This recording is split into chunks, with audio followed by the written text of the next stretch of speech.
All right, welcome everyone. Welcome to another episode of the Eventful Life, Living Out Loud.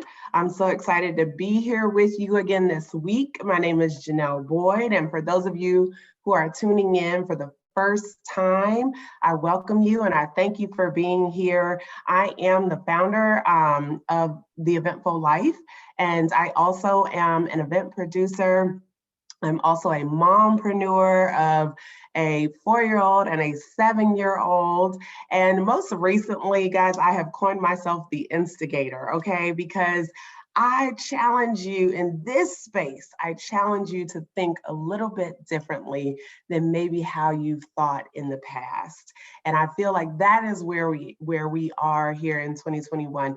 This year is teaching us a lot about how to enter this year thinking a little bit differently than maybe we did pre-pandemic or just pre some of the things that we've experienced in the past. So the women that I bring you each and every week, they are here to show up authentically. They are here to show up as their full selves. They're sharing some of their challenges and some of the ways that they have been able to fail forward with grace, but doing it, all while, again, just really still continuing to show up as themselves. And so that's the space that I love. That is the space I think that we can all show up as ourselves when we know that we're not in this alone. So if there is another woman out there that you believe needs to hear this, that this message would resonate with, this show would resonate with, then do me a favor. Click the share button, go to the Eventful Life on YouTube and subscribe, because you know what I say every single week, sharing is what, my friends? Caring, okay?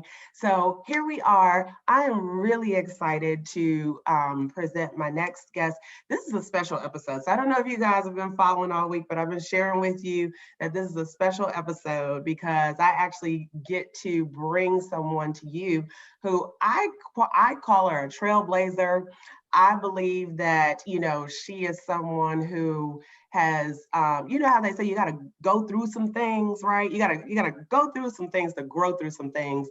And I believe that she's definitely experienced her things, but with a lot of grace, and she continues to open that door to share it, with the next generation, so that we can then, go and grow too. So I am so proud to welcome Amy Hilliard.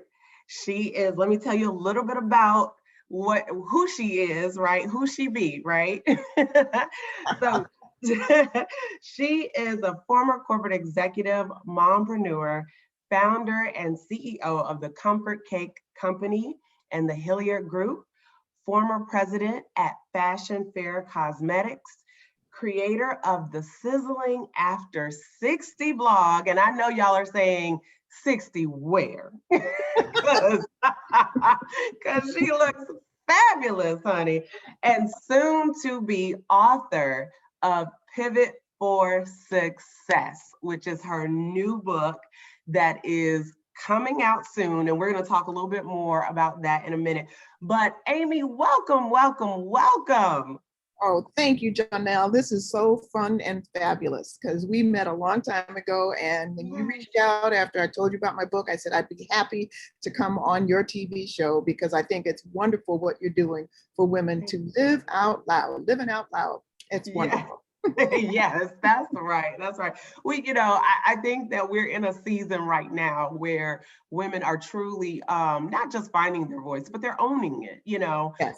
And I think it's taken us a minute to get here. And not always just because of ourselves. I think I don't know if the world was ready for us to get here yet, but regardless, we're here. That's right. And we will be here. And, we've always been here, but people are hearing us now. That's right. That's right. Mhm. They are hearing us. You know, Yeah, it reminds me of when my mom used to say to me, are you hearing me or are you listening to me? Right. that's right. And she That's would say right. those two things are very different. So That's I right. agree with you. I think they are finally, listening to women. And so it's such a beautiful thing. So we have to use our voices, and that is Mhm. what Living Out Loud is all about. So, Amy, That's let's jump right in because, as you mentioned, you and I met at the Flourish Conference for Women in Leadership several mhm. years back. And I can remember that I was in such, admiration of some of the things that you were sharing because, again, it was very authentic and very timely for the space that we were in. But one of the things you said, it stuck with me. I mean, it stuck with me until this day. And I want to share it with the audience here. I remember I believe you were speaking about your life, your journey. But one of the things you said is that at some point you started to realize that if I can look up, I can get up. And those words held so much power and resilience in them because I said, that's it right there. Like, as much as we may have bad days, as much as we may go through some things, if you can look up, then you can get up. That's right. That is so right. That was so good. Absolutely.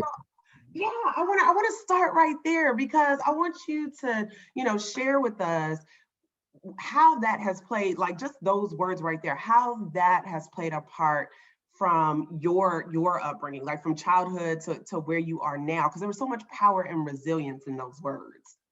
Well, those words came, much later in my life, but the resilience factor came early. My mother was extremely resilient. She was a Mm. Renaissance woman, way before her time. My great aunts who lived in Chicago, which is where I live now. I'm from Yeah. Detroit. I grew up in Detroit, but my great aunts were women of way ahead of their times. They were entrepreneurs in the catering business. I And love it. so, yeah, they were day workers, in housekeeping and Hmm. whatnot, like women in the 30s and 40s had to be, but they also had catering businesses on the side. And my Wow. So mother, you saw that entrepreneurial spirit very early on. oh, very early on. And then living in Detroit, I saw it also because I saw it not only, in my own home where my mother had our nursery school in our home. She wanted us to have a very good, education. And so in Yeah. order to afford it, she developed a co-op nursery school in our home with other parents so that we could afford a very good teacher. And it was right in our basement. And it was Miss Alice Wow. was our teacher. And at the That's time she was doing that, she was still working full time and going to school at night to get her college degree after she was a licensed nurse, but she didn't like that career because of the hours. And so yeah. she said, I'm going to go get my college degree after having 3 kids. And she Woo. graduated pregnant with her fourth. So I'm like, okay, mom, all righty. Wow. So, okay. And Right. So then, you are literally seeing the example of like queendom, like no, you go out here and you get it done. you get it done. And Yeah. so then, I grew up in Detroit within walking distance of Motown. So Yeah. I could see the acts, the Temptations, the Miracle, Stevie Wonder. I could see Yes. them hanging out at that Motown, little house.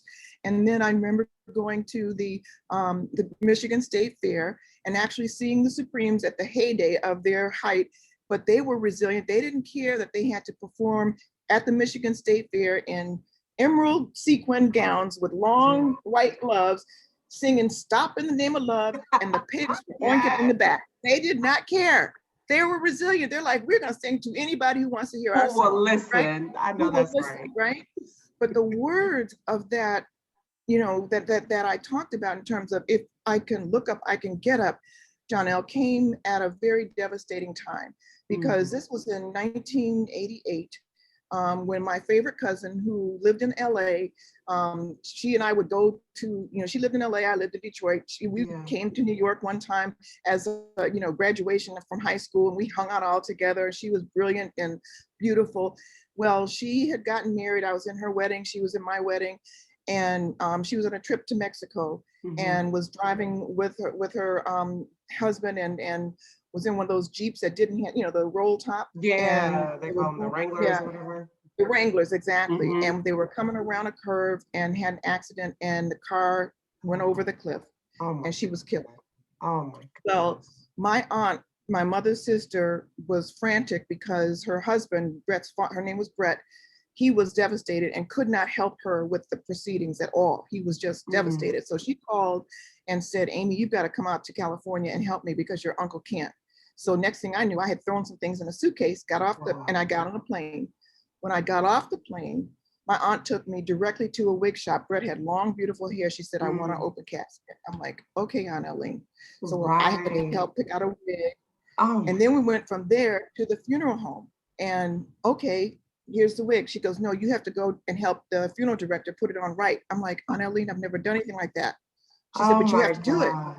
Well, there I am downstairs in the place where they fix you, right? He's putting her face back together and I am combing this wig on her hair, on her head. Oh my gosh. And I'm saying it was an out of body experience. What I was just about to say, what was going through your mind at that time? I was saying, Brett, this is enough. You need to get up now and get out of here. This is enough. I know that's but right. She couldn't, of course. And that's when those words came to me. I said, this is what dead looks like. I made a vow. I said, as long as I can look up, I can get up, because Brett can't do that anymore. That's right. Wow. Nothing in life will ever deter me. As long as I can look up, I can get up. Yes. Oh my gosh.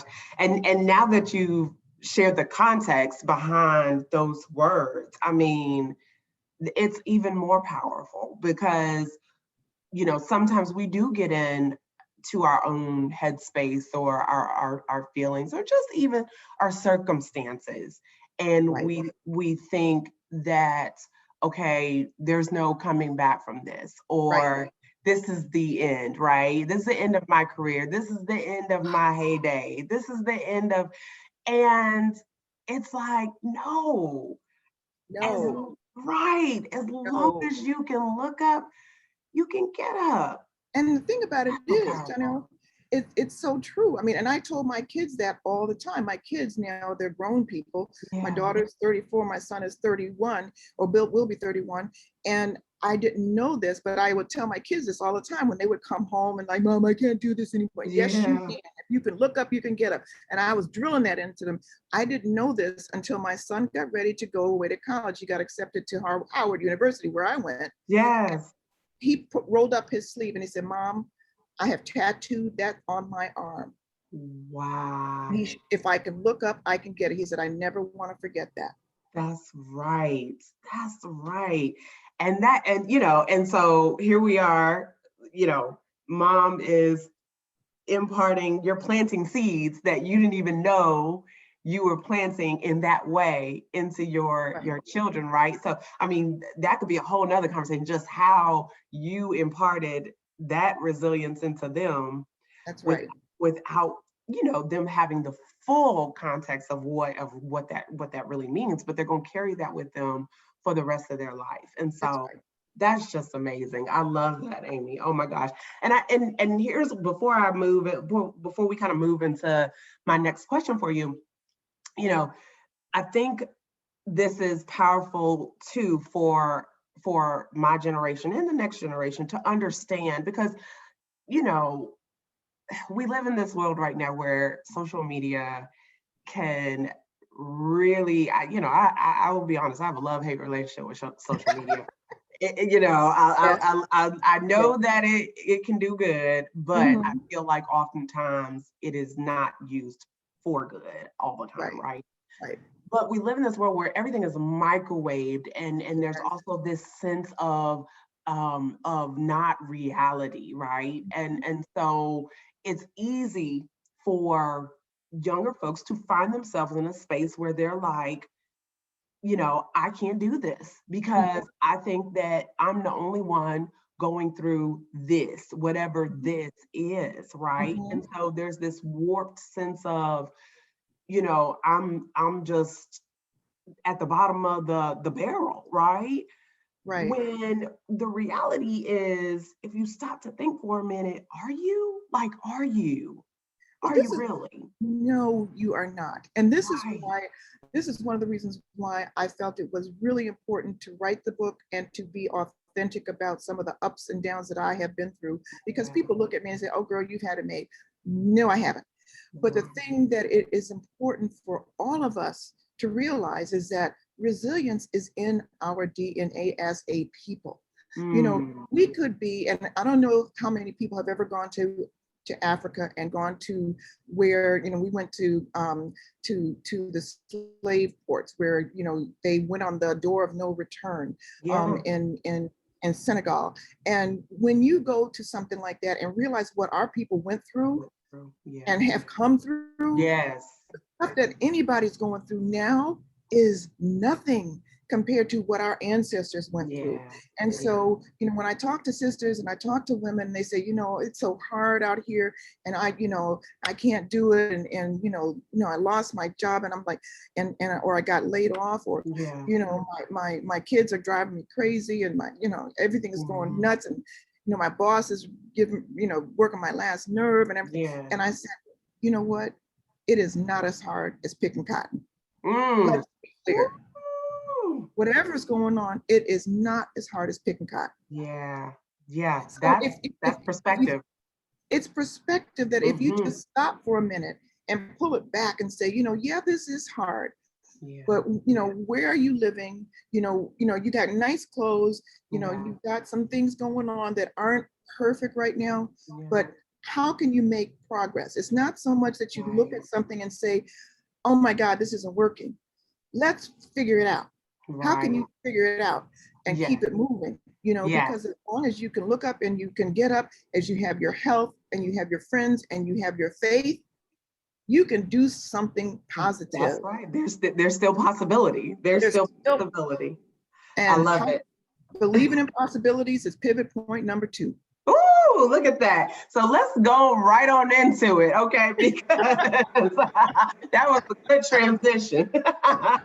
So your book, Pivot for Success, it'll be coming out, y'all, June 22nd, okay? So mark your calendars, but we're going to tell you towards the end here where you can go and pre-order it as well, okay?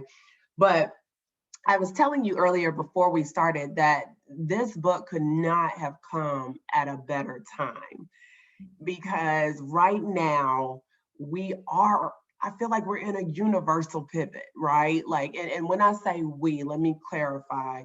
I believe that women in particularly are in a universal pivot. Yes. I mean, I don't have the numbers in front of me, but it is staggering how many women have had to leave the workforce Yes.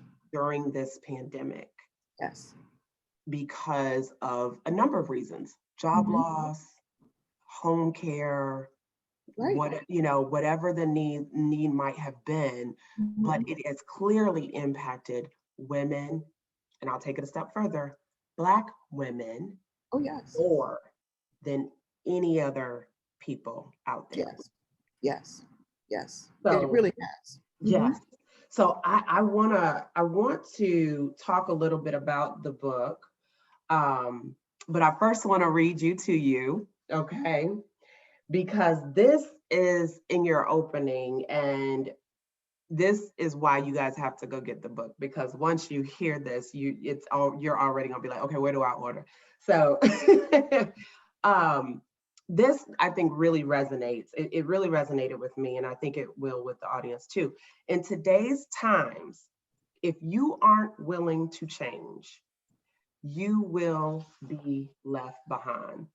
One thing we all know for sure is that life will change, and you must be able to change with it. It can be hard, but don't be afraid to reinvent yourself and build the resilience it takes to do it. In doing so, you may find resurrection as you grow. Listen, this is my favorite part, y'all. Jesus isn't the only one who has risen from the dead. Dreams, plans, businesses, and more can come alive again if you learn how to pivot. Amy, that right there, honey, I could have just threw down the rest of the, I said that was it. That was a mic drop right there because It's true though. It is true. no, but it's the fact that you have taken something that should be obvious. I mean, it should be, but when you're in the thick of it, you can't see the obvious. Right. You know, it's hard to see the obvious. That's So right. how have you been able to share with us how you've been able to embrace this sense of pivot through your own life experiences? Well, I really have learned how important it is to step back from the muck and think about things, because all of us, if we really think about it, when we go through our lives, there have been times in our lives where we absolutely have pivoted. We've absolutely found something that we really wanted to do or what we really had to achieve, and we were able to do it. But when you're in the muck of new things, it's like you forgot that you already know how to do this. Yeah. And so sometimes you have to get quiet and listen and and think about things that you've already accomplished and say, okay, I did that before, so I know how to do this, but let me think strategically how to approach it. And so when I wrote the book, it's not only just pivot, but it's strategically how do you do it. And there are three things that I think people need to think about as they're thinking about pivoting. It's one, how do you hone your vision? Two, how do you shift your energy? And then three, how do you make your move? That's good. So because when you break it down, it's not so much, okay, I'm over here and all of a sudden I'm just going to shift over here. Right. No, you need to really take a moment and say strategically, what is my vision for what I want to do? And then when you have a vision, you've got to think about how you're going to shift your energy toward that vision and toward that decision, okay? Because your energy is over here in the muck, and now you got to shift your energy toward your vision. And once you shifted your energy toward the vision, you can make your move. Yeah. Now, I've got the 10 pivot points outlined under each of those 3 points. So they're segmented under each of those points, so that you can, really look at how can you step through them using those 10 points. And they're universal. They've lasted a long time. They've been working for me since 1995 or before when I started doing them. And when you look to your question, my life experiences, let me tell you an example, okay? Because as the founder of the Comfort Cake Company, which for those who may not have heard of us, the Comfort Cake Company was a company I decided to start because I love pound cake, my favorite dessert. And me so, and you both. and I got tired of making it all the time because, people, I got tired actually of buying it all the time. Right. And so I started tinkering with the recipe. My mother made one cake, the 1, 2, 3, 4 cake for any occasion. She just changed the icing. So I figured if she can make one cake really well, I could make pound cakes. So I practiced and did it, right? And so people kept telling me to put it on the market. And I said, if one more person tells me that, I'm going to do it. I'm a marketer, right? So I decided to do it. And in order to do it, even though I had a Harvard MBA, I had 25 years of experience making new products for corporations, no bank would give me a loan. I had to sell my home in order to start this business because I did not want to regret being 85 years old saying, dang, what if I had started that cake business? Right. And Comfort Cake is pound cake so good, it feels like a hug. Yes, it does. Wait, but Amy, let me, I don't want to gloss over this because this is huge. You said, even with all the experience you had, because at this point, and let's put this in context for the audience. At this point, it's not like this was your first gig out the gate. Like you weren't like starting your career from, this wasn't like your first job out of college, right? No. You have been an executive for how long at this point? 25 years. Yeah. I was 48 years old when I started this business. Right. So I want y'all to track with me here because what she is saying is that even with all this experience, like she's already have accolades, accomplishments, all these things up under her belt, it was still hard to get a loan From a for bank. a business. Yes. It is still hard today. It is still Yes. hard for Black women entrepreneurs to get funding. It's Yes. still an issue. And Right. so this is again why I say to women that you've got to have resilience, you've got to persevere, and you cannot let any obstacles stop you, because that is not what you are there to do. Your purpose is greater than any obstacle. Yeah. And so when I had got all those no's, I'm like, well, you know, my resilience and my dream is not going away because of your issue. Right. I'm going to go and do it. And I was sitting on a lot of equity in my home. My kids, I was a single mother by this time. Where there's a way, there's and a my way. kids were, you know, Yeah. they were supportive of it. Sold my home to do it. And, you know, I started the business. This is in 2000. And so, you know, we were trying to get some business. I had been flying all over the country on business and didn't have any pound cake on planes. And I knew someone who worked at United Airlines. And I said, you know, when I'm ready, I'd like to talk to the buyer because I don't have a plane. So I got that meeting set up and brought samples to the buyer. And they said, oh, we like these. And they called me back and said, we like these samples. In fact, we want to buy 500,000 of them. Wow. Right? That was my first order. That was your first order after starting the business. Yeah. Woo! That's amazing. Yeah.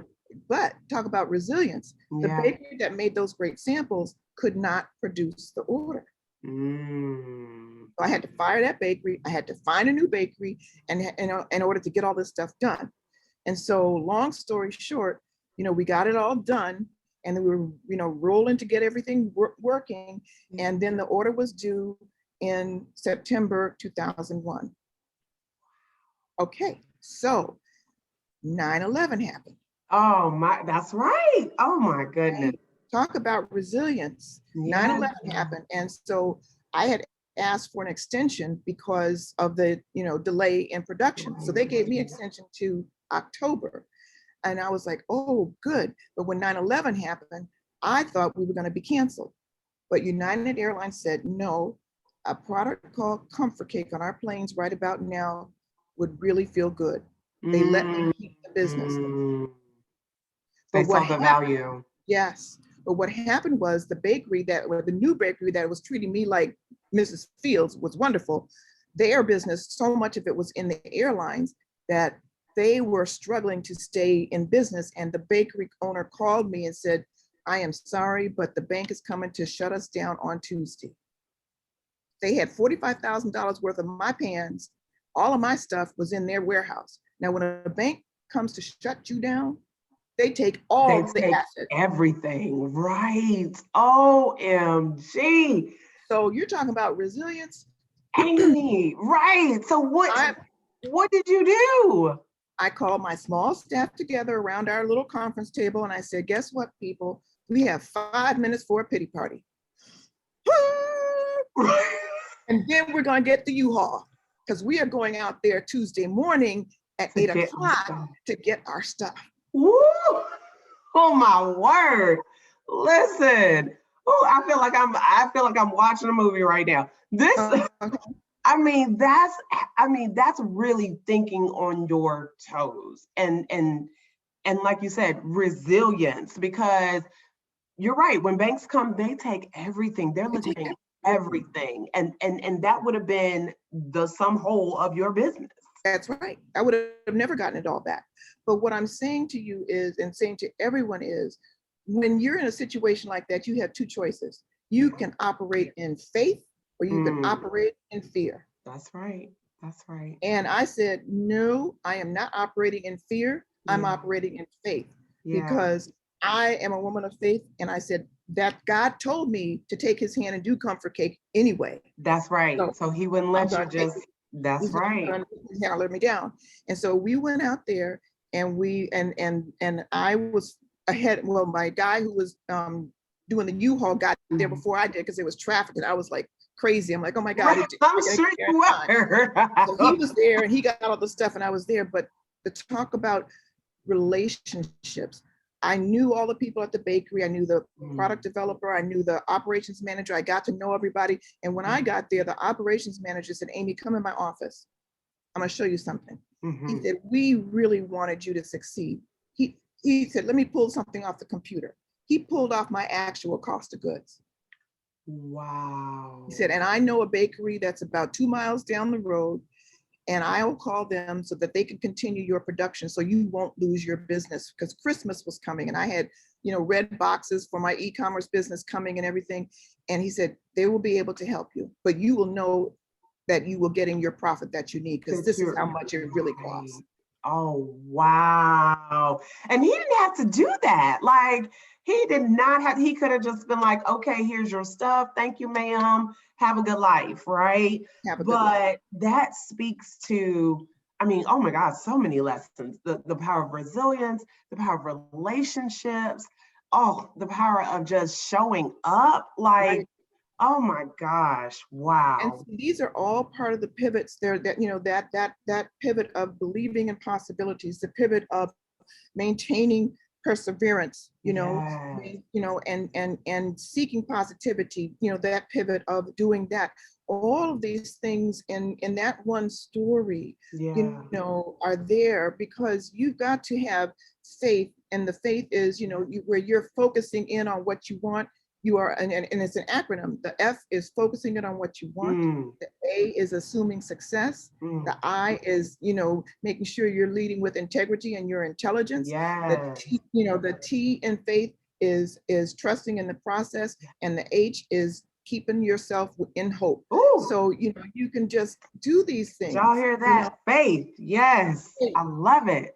And a friend of mine said, fear, everybody said, fear is, there's a lot of acronyms, but his acronym was, fear is faith eventually attracts resources. I love that. I've heard a lot of acronyms for fear, but that's probably my new favorite, because right. because it's so true. It's so right. true. There are things, and your story is a prime example. There are things that sometimes we can't explain how, why. All we know is that our faith is what enacted us to be able to move through that. That's right. And without it, who knows? But I love that. I love that, because sometimes that's just what you need. That's what you need. That's what you need. And you need to know that. So if you're in a situation, women, and out there in the audience, if you are in a situation where you just don't know if you're going to make it, have faith, because once you have faith, the universe and God will put things in motion that you can't see. You can't see. And so you've got to hold on to that. And I have a lot of different examples of that in Pivot for Success, because there are other things. I mean, we've gone through a lot with Comfort Cake. I had to, I don't want to tell all the stories. I want to get the book. Don't give all the tea away, Amy. Don't give all the tea away. No, I won't. They gotta get the book. But but you guys, just from what she has shared, that's just so powerful. And again, I think we all can think of a time right now, probably that is still very very warm to us, very, very familiar to us, where it's been like, I don't know how I'm gonna move through this. I don't know how to do this. I don't know if this is gonna work, but you do it. You enact your faith and you do it. And I love the shift your energy. That stood out for me when you were saying the three pivots. That stood out for me as well, because the energy that what I'm coming to learn and to realize is that the energy that you have in one season may not be the same energy you can carry into the next season. You may have to take on a whole new vibe to step into your next season, or to pivot into your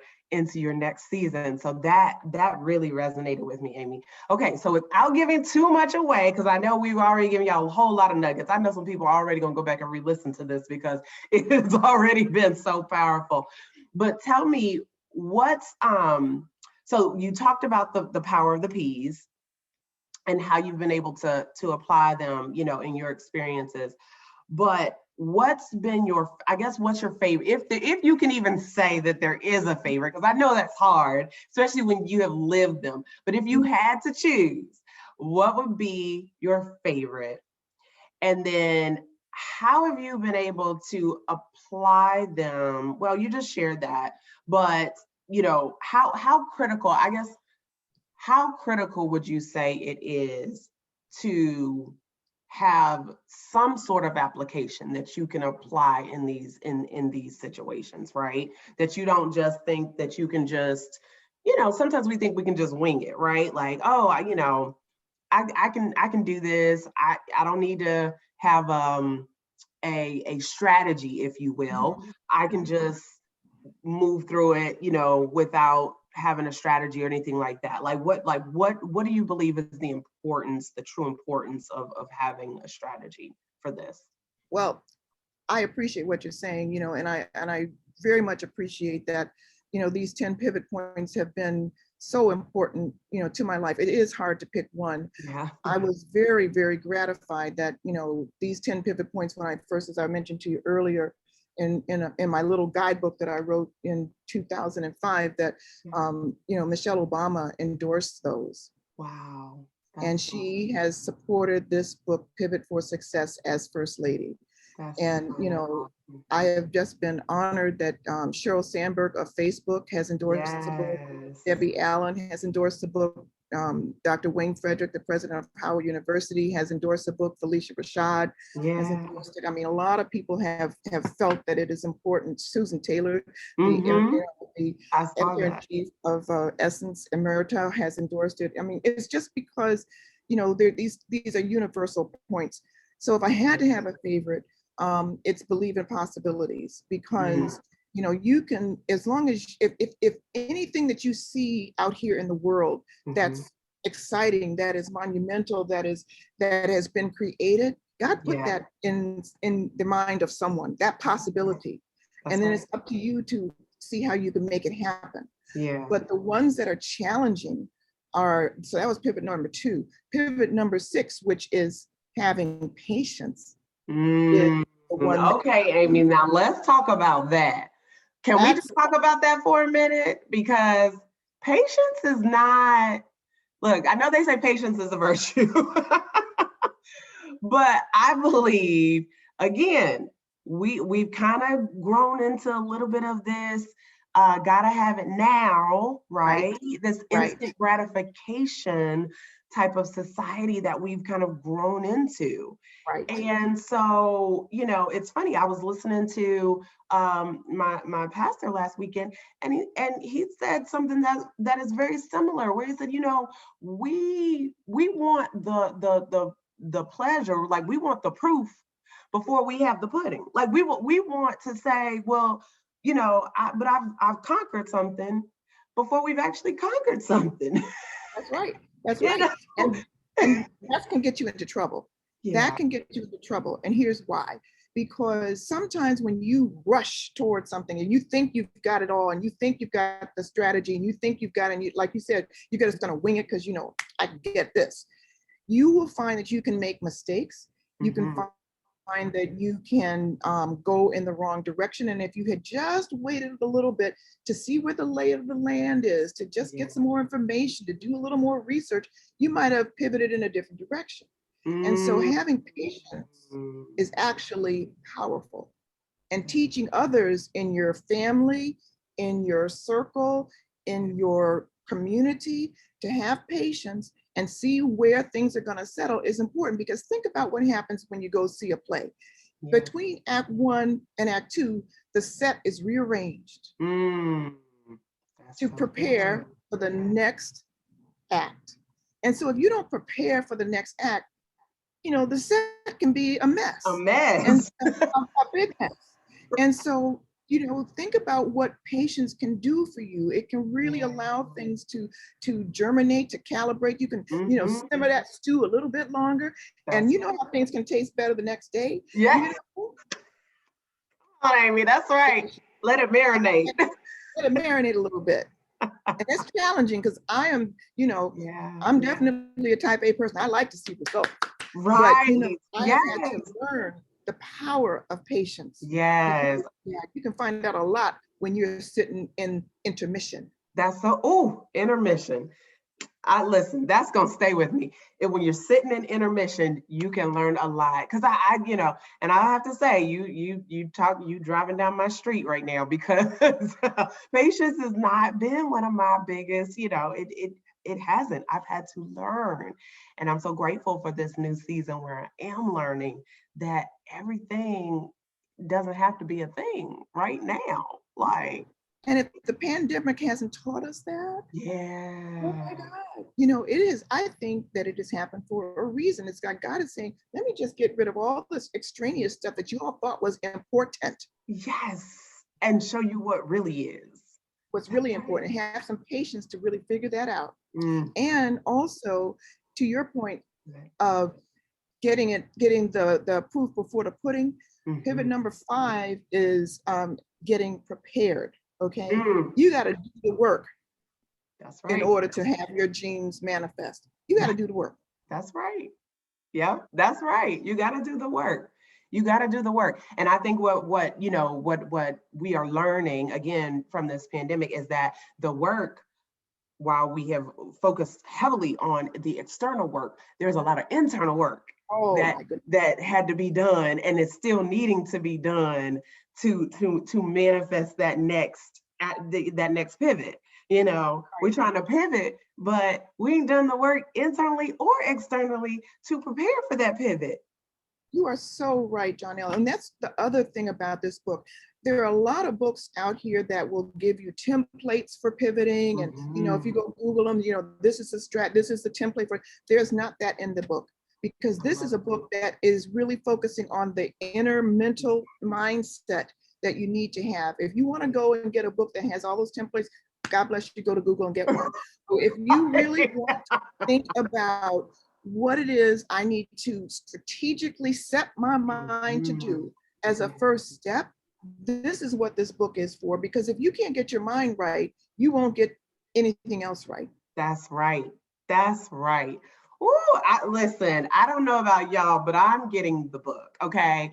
And I'm gonna get a couple books because I know, just like I need it, I know some ladies in my circle who need it too. So I encourage you to get this book. Listen, and we're gonna move into our rapid fire, which are 5 questions I ask each one of my guests. They don't know the questions before we come here and share this time and space together. So that way you can answer with whatever first comes top of mind. But before we do, and before we close out, I do want you to share one last little nugget. If there is a woman out there, a mompreneur, a woman entrepreneur who is, I hope you're inspired after this, because I know I am. But maybe they are really in the thick of it right now, where they're still trying to figure out what is that next step. How do I move through this? And I call it the messy middle, because I'm like, it's not designed for it to be comfortable. We're too used to comfort. It's not going to be comfortable, but if they're moving through this, what's that one word of advice that you would leave with them? And then secondly, let them know where they can find you, because Amy is a wealth of knowledge, and I have been blessed by just being able to be in your sphere the times that I have. So I know others will want to connect with you as well. Well, the few words that I would leave with the audience is, you have done this before. You've done it before. And if you have done it before, you can do it again. Yeah. So I ask you to step back and think, and it can be something small that you accomplished or something big that you accomplished. If you have accomplished something that you dreamed about, before, be it small, be it big, go back to that space of how you felt, because that's the shift in energy that you can pull out and do it again. And with a book like Pivot for Success, with those 10 steps, it can recalibrate that space for you. But never forget, you've done it before. That's good. That's what I think people tend to forget when they are in the mucky middle. They're like, oh my God, the world is going to fall apart. Yeah. No, it's not. No, it's not. Yeah. It won't if you don't let it, you know, and we are strong people.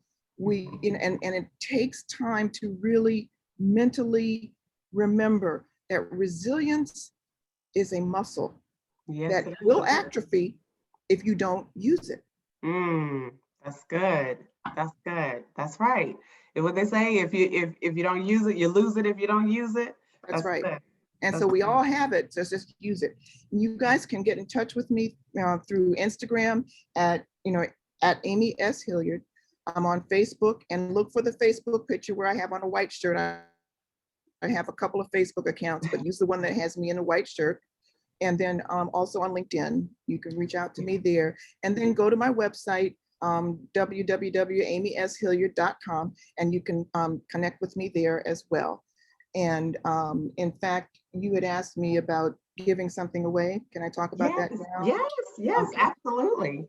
Okay, if you go to my website and connect with me on my contact page, I will send you the 10 pivot points in a nice little piece that you can put on your phone or put on your laptop, that you can remind yourself of these 10 points. Just sign up on my contact page and we'll make sure you send it. So even if you have the book, sometimes you got to see these points and have that quick reminder. Right. Okay, what am I going through today? Which one makes sense? I still use it. So I'm not kidding. I still use it.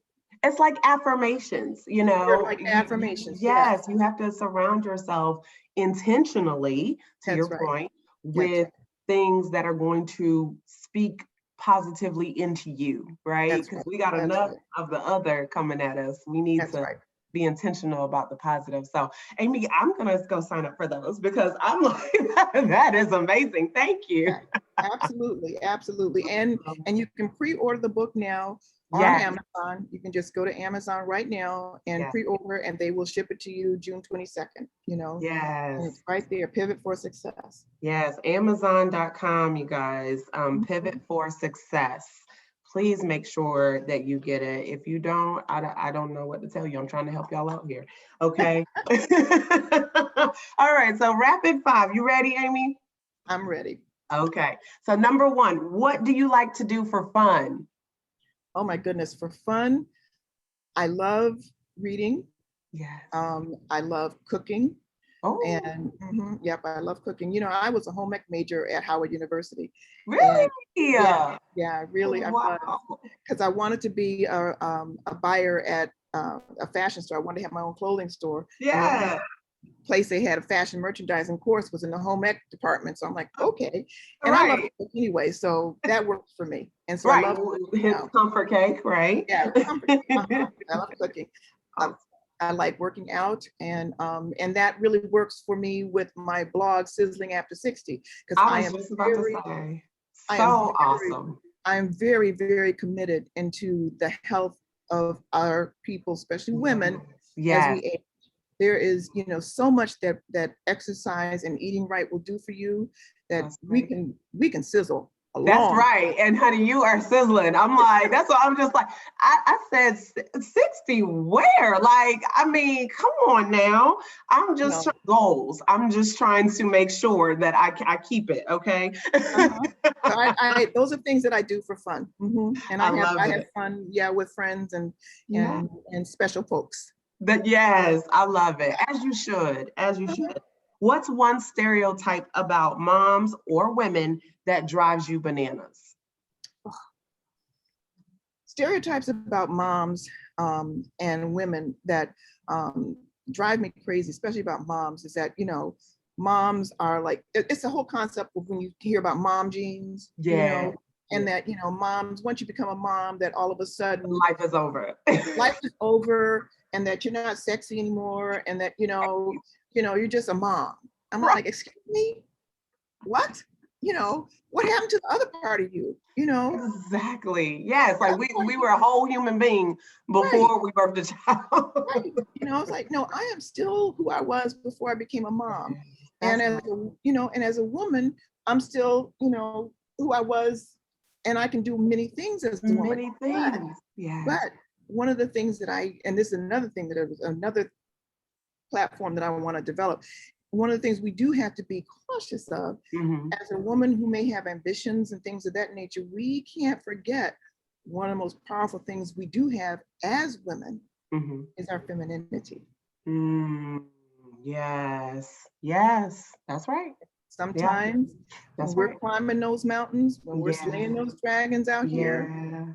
we kind of can forget. And I'll be the first person to Yeah. admit I've had that issue. And Yeah. I've been learning and really focusing on this phase of my life of not forgetting that part.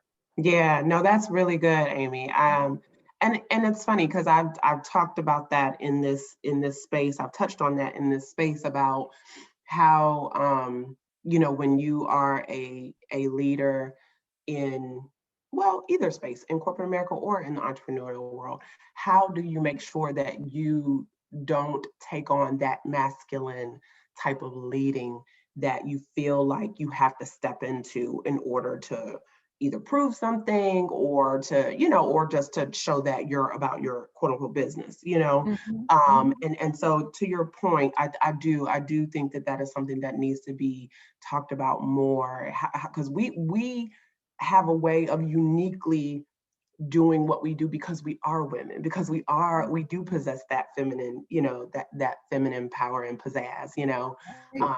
so I think us figuring out how to do that, in a way that allows for grace and allows for authenticity too. So that's beautiful. Thank you for saying that. Who is your BFF in your head?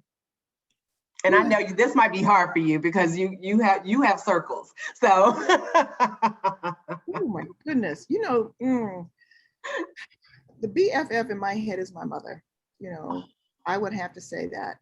She passed in 2018, yeah. and I have a big picture of her in my living room, and I always think, I said, and I talked to her, and I talked to my dad as well. He passed in 2009, and I have plants, peace lilies from both of their memorial services. And I talk to them every day. And I'm very, like I said, a person of faith and very spiritual. And they talk to me back. Yeah. And my mother talks to me back, and I talk to her, like, Mom, what would you do? Right. And I miss her, because we used to talk all the time. All the time. And so she's my BFF in my head.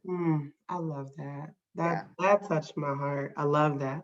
It's amazing how, at the end of the day, no matter what, I feel like it always comes back to the people that are closest to us, the people, and a lot of times it comes back to the people who are right within the household who, reared us, like our mom or our dad or our siblings, so that's so My siblings are important too. I have three Yeah. sisters, and they're all very important to me. My daughter's important to me, and we're good friends as well, That's and so good. I'm very blessed. That's good. That's good. All right. What do you dream of becoming? Ooh. I'll tell you what my philosophy has become. Okay. And that is my philosophy at this stage of my life is to grind less and glide more. Ooh, I like that. Grind less and glide more. Because Yes. gliding is so much smoother, right? Yes. I have grinded a lot. My girlfriend told me that. She said I could have it. And I said, thank you, because I'm going to use it a lot. Like, that's what I intend to do. And that's what I want to do. And it still allows me to do what I want to do to help other people, but do it in a way that has me gliding through it versus grinding to it. Yes. And still hold space for you, because you've earned that. So That's beautiful. And then lastly, what is your favorite song and why? Oh, now you're getting into goodness. Because you grew up around it, right? In like Yes. Detroit and Oh, Motown oh my God. and Oh gosh, now you're really, really, I really, know that's a tough yeah. one. It's a very tough one because I liked Ain't No Stopping Us Now. It's always been one of my favorites. Yes, And then gosh, uh, that's I would have to say I that one. play that a lot. Yeah, Ain't No Stopping Us Yeah. Now, because that one keeps me going, and I play that a lot. And I'd say that one. Okay, I Yeah. love it. I love it. Well, thank you for sharing. That was wonderful. Oh, That thank was you. wonderful. And thank you just for, again, spending this time with us today, sharing this space. This was so good, so good. Oh, thank you. And, I want to say to my audience out there, listen, make sure you guys go back, replay this. Head over to the Eventful Life TV, subscribe there because we'll be uploading this there today so that you can hear the replay, the recap. But just know that, Amy has shared some amazing nuggets here. Make sure you go get Pivot for Success because, again, I believe that book that she has written, which actually has been kind of your life, your life mantra, like these are things that you've lived by. So she didn't just wake up today and learn all of these things. It's been over the course of her experiences in life. But I do believe that, like we said earlier, it is a divine time for that book to be released into the universe. And so I hope you guys go out and get it. Again, you can pre-order it at Amazon.com. And the name of the book, again, is Pivot for Success. Thank you guys for choosing to share space and time with me today. I appreciate you. I look forward to talking with you each and every week. And remember, you can have it all as long as it is on your terms and your time. Thank you guys. Enjoy the rest of your day, and we'll see you again next week. Well, thank you.